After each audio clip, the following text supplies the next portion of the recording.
Hi, this is Dina for Splitcoaststampers. In this tutorial, I'll be sharing this Serendipity technique. This is an older technique that we didn't have in our archives and that needed to be fixed. The idea of the Serendipity technique is to create a collaged masterboard, and then that is cut up to be used in smaller pieces. To begin, you'll need some lighter weight papers, like tissue paper or rice paper or text weight paper, pattern paper, and that paper will be torn into pieces about 1 inch in size. So here I've got some gold tissue paper that was from a bead order and a sheet from a loose leaf art textbook that I gel printed for another project. Once your pile of paper is ready, you'll need a sheet of lightweight chipboard or heavy cardstock. It's going to need to support quite a bit of gel medium or glue, so just make sure it's something sturdy. I'm working with a palette knife to apply matte gel medium to some light chipboard. This piece came from the back of a paper pack, so it doesn't have to be anything special.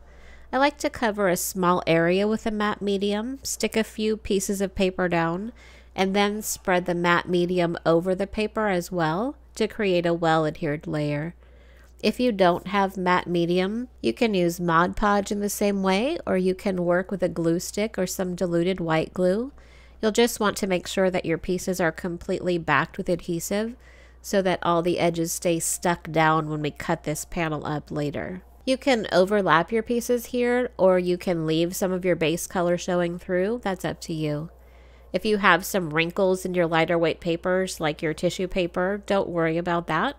That will create some neat texture in later steps.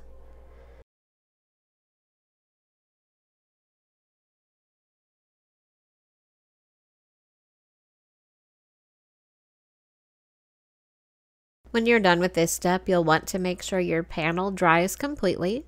I left mine out until it was dry to the touch, and then I put it under a book to dry overnight to make sure that it didn't warp. Here you can see how nicely the matte gel medium dries. It's really a great medium to keep on hand.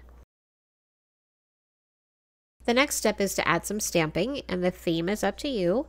I started with a script stamp, and instead of mounting it on a block, I held it in my hand so I could curve and press it with my fingers to just stamp one area of the image at a time.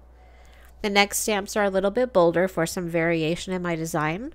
Also, say hello to my buddy Mark, who came to see what I was doing.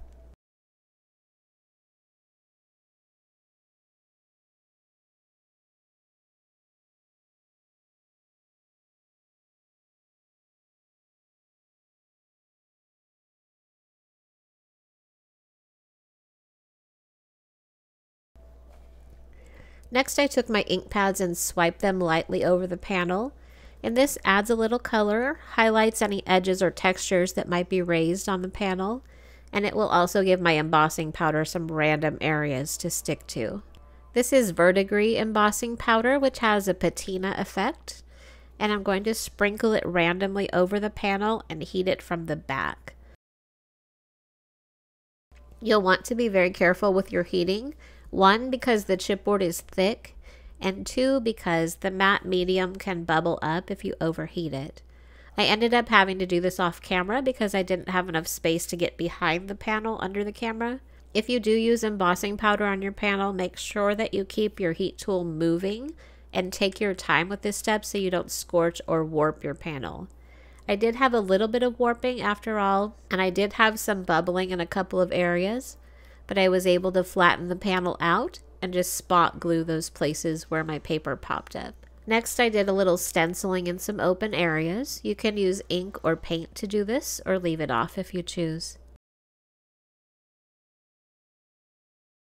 The next thing I did was to add some gilding polish to the panel with my finger, and I find this is the easiest way for me to make sure I get a really light application and just hit the wrinkles and the textures of the paper. If you like using acrylic paint, you could do a dry brush technique for this step too.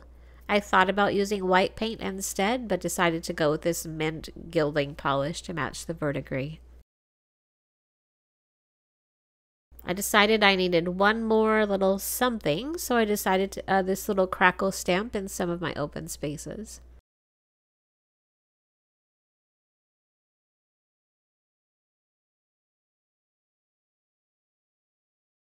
I've got all my layers down, so the next step is to cut the panel up into pieces. You could die cut shapes if you want, but traditionally crafters have created serendipity squares, and those are usually 1 to 2 inches in size. I cut mine in 1 and 2 inch squares and a few 1 by 2 inch rectangles, and these can be used in a number of different configurations on card fronts and other projects. At this point, you'll want to make sure that all your papers are adhered at the edges of your cut pieces. I did have a couple of areas, as I mentioned, that popped up with the heat, and so I was able to just glue those small areas back down at the cut edges. I used a brush to edge each piece with the same brown ink that I stamped with, just to give each piece a finished look, and then I played around with some different ideas.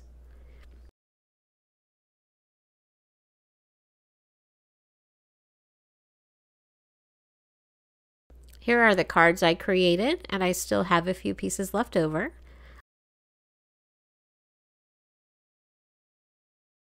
I hope you'll try out this classic technique, and I thank you so much for watching.